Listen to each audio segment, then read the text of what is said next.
What's happening, everybody? It's Sean with Reactions to the Classics, and today we got a reaction to Elastica and their self-titled debut album brought to us by friend, longtime supporter and patron of the channel, Ian.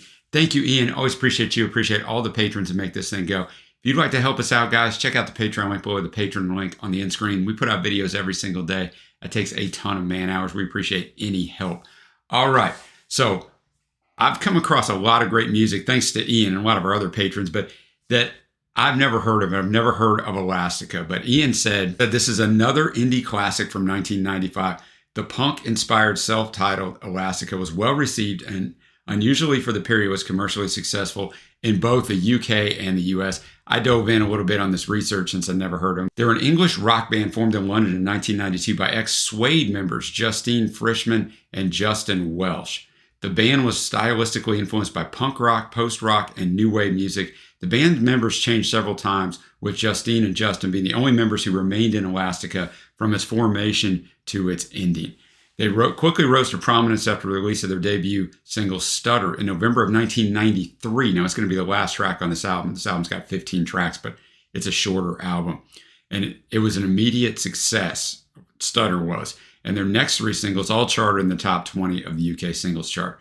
Their debut album, this one, was an immediate success and broke records for the fastest selling debut album in the UK. The album also found success in the US as part of the second British invasion during the mid-90s and produced the band's highest charting US Hot 100 hit, Connection. Now, unfortunately, what started well did not end well, and that's always the way it goes in these things. Development on a follow-up album languished due to interpersonal disputes, lineup changes, and Justine's heroin addiction during the late 90s, before ultimately releasing their second album, The Menace, in 2000, which was less well received critically or commercially. After struggling to come up with material for a third album, they separated ways in October 2001. They say amicably, so there's no hard feelings, or at least that's what they say. A little more on this album. The album was released in March of 95, entered the UK album charts at number 1, and became the fastest selling debut album since Oasis's Definitely Maybe. This record was held for over 10 years until it was surpassed by the Arctic Monkeys' unreal debut, right? Whatever people say I am, that's what I'm not, in 2006. It also did well in the US, as I mentioned earlier. It went to 66 on the Billboard 200 after 11 weeks on the chart, so it hung around, man.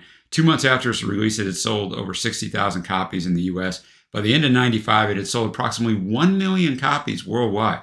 Around half of these sales were in America, where it's certified as gold in December of 95. By April of 2000, sales in the UK were estimated at about 270,000. They became subject to controversy, though, when several publishers sued them for plagiarism, claiming that many of their melodies were taken from compositions by the art punk band Wire, whom they counted as one of their main influences, and the Stranglers, who had shared the same London rehearsal studios with Elastica in 1994. Notably, Wire's I Am the Fly has a chorus similar to Elastica's Line Up, and the intro synthesizer part in Elastica's Connection, later also repeated on guitar, is lifted from the guitar riff in Wire's Three Girl Rumba and transposed a semitone, while Waking Up bore a marked resemblance to the Strangler song No More Heroes. The disputes were all settled with out-of-court settlements. NME gave this a 9 out of 10, Pitchfork an 8.5. It fared well in end-of-year list, too, in the US as the 4th best album of the year by the LA Times, Rolling Stone's Spin, and The Village Voice. That is high acclaim. In 2013, NME called it the 191st greatest album of all time. Pitchfork listed the album at number 6 in its list of the 50 best Britpop albums. On this one, we got Justine on vocals and guitar, Donna Matthews on vocals and guitar, Annie Holland on bass, Justin's on drums. Additional personnel, we're going to have Dan Abnormal, which is actually Damon Albarn, Blur, Gorillaz guy. Additional keyboards on 3 of the tracks I'll mention there. He was dating Justine at the time, so he went into the studio. So all that said, I can't believe I've never heard of them or this album with all that acclaim, but it was much of the mid-90s stuff from the UK. It was just lost on us here in the States, and I found so much great music from there. So as usual, we will not have the music in the video, but there will be at a Vimeo link below. I'll have the lyrics up as always. Thanks again, Ian. We're going to lead this thing off with Line Up. The second single went to 20 in the UK. Ian always gives a grade and some comments on each song. I love that. He says, great opener to the album, and with an immediate and distinctive sound. He gives us an 8.5. Now, you see it below in the Spotify bar, but we're actually going to watch the video for this one. Line Up, man. Just a fantastic riff in there, fantastic instrumentation, unique sound, right? Dribblehead. It's all about Dribblehead. Wears her glad rags, all this stuff. She needs a new man. Another victim of a lineup. Or another victim of line up in line is all I remember. Or how the favor has changed. You could have been kinder. Dribblehead knows all the stars, or he maybe. Dribblehead knows all the stars, loves to suck their shining guitars. They've all been right up her stairs. Do you care? No. So it's all about really just the instrumentation, that unique soundscape, right? I like Justine's voice in there. And the video is crazy, right? A little surrealism in there, a little abstractness. So really did enjoy that. Good way to start. Next up is Annie. Ian says short and urgent at 1:14, but refreshing, an 8.0. Annie, just a high energy track, like Ian said, man. Great guitar work, great vocals, great drumming, man. It's about Annie, man. Annie. That's the chorus. That's all it is. Met a mate in the afternoon. Mrs. Stone Punch, drunk Judy, Tony, Brandy, MG, Andy, vodka, scotch, and loads of beer. It's so great. We want to stay here. Probably at a bar, hanging out with the regulars, but it's all about just that fast-paced energy. Well, next up we have Connection. Ian says the most well-known song from the album and the third single, one of the most played songs at clubs in my youth and still sounds fresh. He gives it a 9.0. I found it debuted and peaked at 17 in the UK, became one of the few Britpop songs to gain popularity in North America, reaching 53 on the US Billboard Hot 100, 2 on the Billboard Modern Rock charts, and 9 on the Canadian charts. The song was the subject of controversy, I mentioned this earlier, due to the overt similarity to another band's work. The intro synthesizer part, as I mentioned earlier, later repeated as a guitar figure, is lifted from the guitar riff and Wire's three-girl rumba and transposed down a semitone.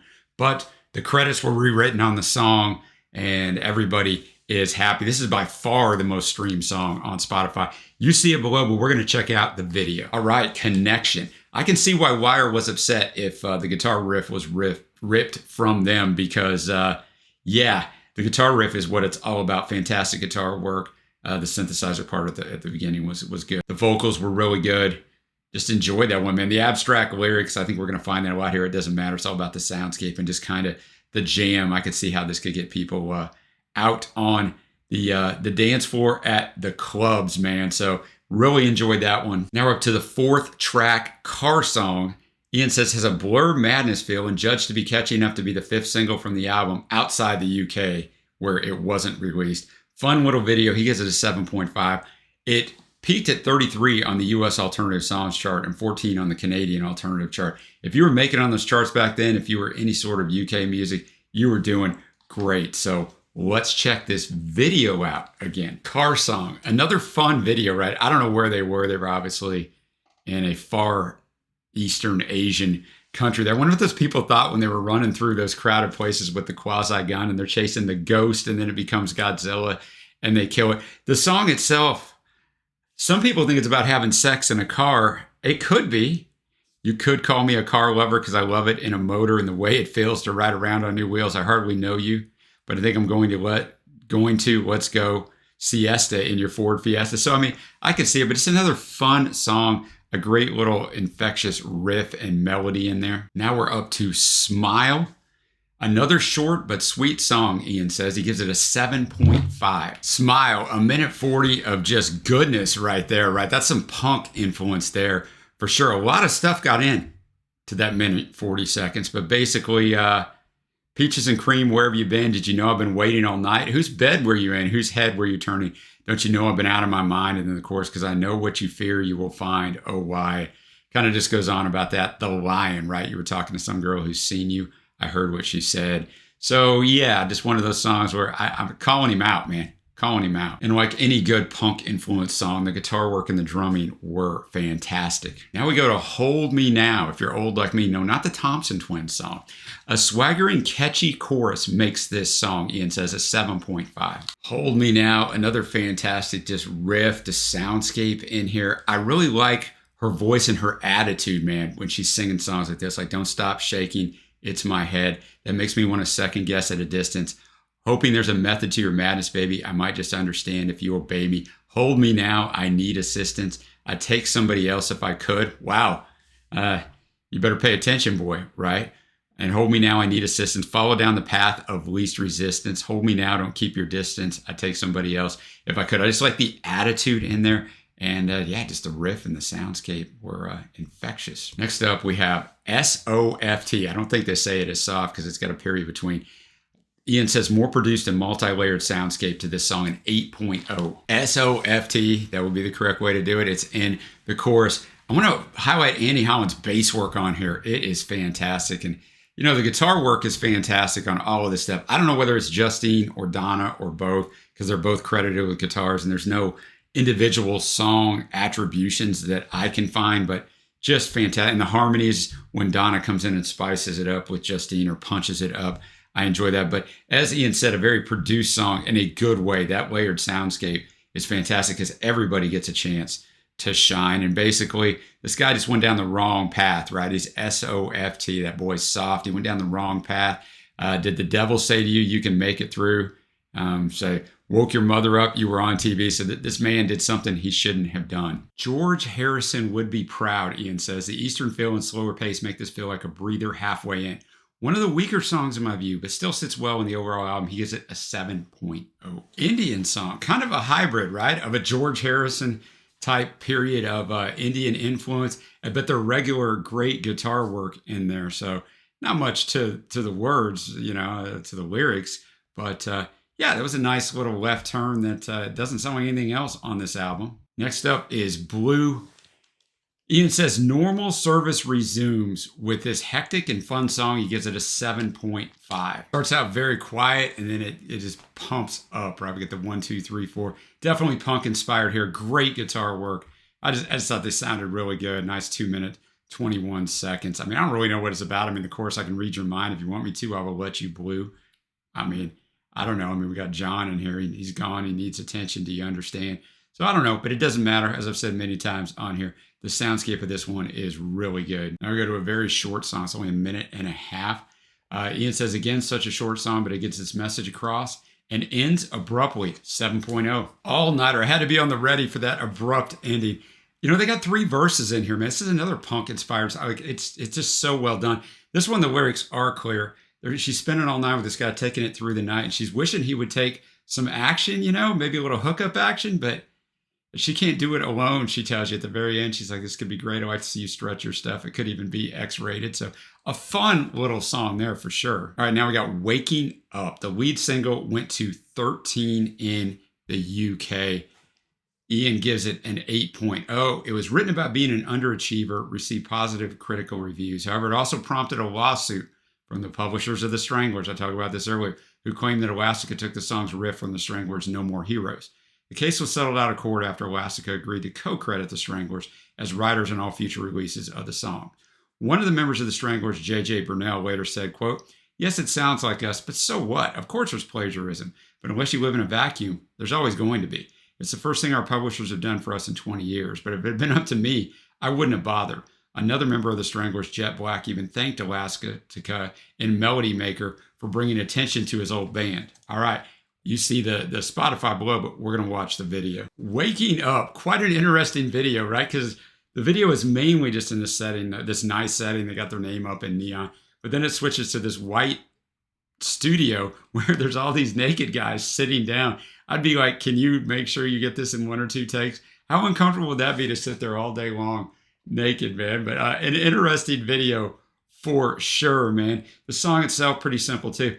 Look, man, she's lazy. Waking up for her is not easy. And man, I understand that all my life. I could relate to that. She said, I work very hard, but I'm lazy. I can't take the pressure and it's starting to show in my heart. You know how it pains me. Of life, of leisure is no life, you know. And then that chorus is so infectious. Waking up and getting up has never been easy. Oh, whoa, I think you should know. She just keeps saying that. Make a cup of tea, put a record on. She'd work very hard, but she's lazy. I've got a lot of songs, but they're all in my head. I'll get a guitar and a lover who pays me. If I can't be a star, I won't get out of bed. I hear you, Justine. I hear you, man. So that one was really good. Fun video. Now I'm going to say it's called 2 to 1. I mean, that's what it looks like. Slower bass dominated song. Feels like it's longer than it is, given it's only 2.5 minutes long. Ian says he gives it a 7.0. All right, 2 to 1. Andy Holland's bass on here is really, really good. It's the highlight of it. Justin Welsh on the drums also doing a good job on here. I mean, it's all about that rhythm section on this one. This one's the first one. I see what Ian's saying. It's only 2.5 minutes long. He gave it a 7.0. This is the first one for me that's a miss, right? I mean, it's not a horrible song. It's just boring, man, especially compared to the rest of the stuff on here. I mean, if you love this song, I get it. More power to you. It does sound different if you love that bass. But for me, it's just kind of a little bit of a miss for me. Next up, we have Vaseline. Ian says the hilarious Vaseline song is only 125 but long, but it is one of the most memorable songs in the album. He gives it a 7.0. I think this could go a lot of ways. I have a feeling which way it's going, but let's check it out. All right, Vaseline. I try to keep things around here PG-13. Every once in a while, we're going to go into some R-rated territory. I think on this one, I'll just leave it alone. If you want to know the lyrics, look them up. I mean, I think it's kind of self-explanatory, but I mean, hey, it could be anything. So great guitar work on here, as always. Great guitar work and just a fun song, man. Next up, we have Never Here. Ian says the longest song on the album doesn't gain much from its extended intro. Once it gets going, it's a pretty decent song. Now, I don't know if this is true or not. People speculating that Justine wrote this about her breakup with Brett Anderson, of course, of Sway. They actually co-founded the group together. She left it to form this band and hook up with Damon Albarn of Blur, who's, of course, on 3 of these tracks. And I forgot to tell you which ones they were, but we're all done with those. Never Here, musically and arrangement-wise, it was okay. I mean, it was okay done. The lyrics are definitely fire, and I mean, I would imagine they're at Brett. I don't know anything of the situation, but it's definitely at someone. It seems personal. It doesn't seem like something you would just pen, but it's a sign of emotion. You made everybody else seem insane. You filled my head with your notions. You made everybody else seem so tame. In your bed, I lay reeling. You made everybody else seem ashamed. I knew from the way I was feeling, nothing could ever quite be the same. And then she kind of goes on. What life was like when I couldn't really imagine what life was like when I was alone. Then I started to worry. I thought of our lives left on the shelf. Too much TV and curry. Too much time spent on ourselves. And then the chorus, we were sitting and waiting, and I told you my plan. You were too busy writing rhymes that didn't scan. So she had said later on in 2002, she thought that the songs were too long and they weren't any fun. So, and she says, and you lent me your records and I lent you an ear. Funny how it seems to me now that you were never here, never really here. So while musically it's fine, lyrically it's the best song on the album. All right, we're to the album closer. We got Stutter. Ian says the frantic trademark Elastica sound returns to finish off the album. Ironically, the first single to be released, if you remember, back in 1993, 2 years prior to this. Good finish to a weaker side. He gives it an 8.0. I found in 2012, NME ranked the song at number 53 in its list of the 100 best tracks of the 90s. That's high praise. Went to 80 in the UK in November of 93. Remember, they weren't huge at that time. In the US, it actually went to 67. And we'll finish it off with a video. Stutter, just a song, as Ian said, like it is the Elastica sound that I've learned throughout this album. Definitely a high point for me. I thought Justine sounded great. It was somewhat punkish, but not the vocal presentation. So I think it kind of was a nice hybrid. Their performance on stage, all in black, it almost looked like an homage to the great Ramones. It might not have been, but it just looked that way. The subject of the lyrics, it's about a guy who, let's say, can't perform. Would that be the best way to put it? Yeah. So that's kind of funny as well. But I mean, it just sounds fantastic. Like it's so tight instruments. It's less than 2.5 minutes long. So that's my only complaint, man. Could have been longer. All right, that's going to segue me to my favorite tracks. Remember, there's 15 songs on this album. There's quite a few favorite tracks. Honorable mentions, the first track, Lineup. We got Smile. We got SOFT. And we got Never Here. The next to the last song, the one that she wrote probably about Brett Anderson. I just like the lyricism on that, right? It's maybe not a song I would revisit, but I got to give it some sort of shout out. Faves are Connection, Waking Up, and this last track, Stutter. So now we'll go to my overall album score.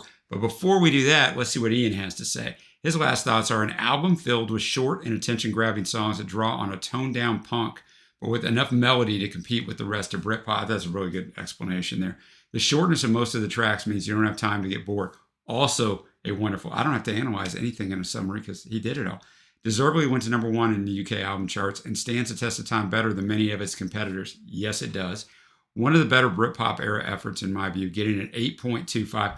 I'm going to just echo a lot of what he said. I think the fact that they're short, the fact they have some punkish in here, and they don't have, because one of the issues when you go back and listen to some of the Britpop albums, a couple of the Oasis offerings, I like some of it, and some of it is just way too long, right?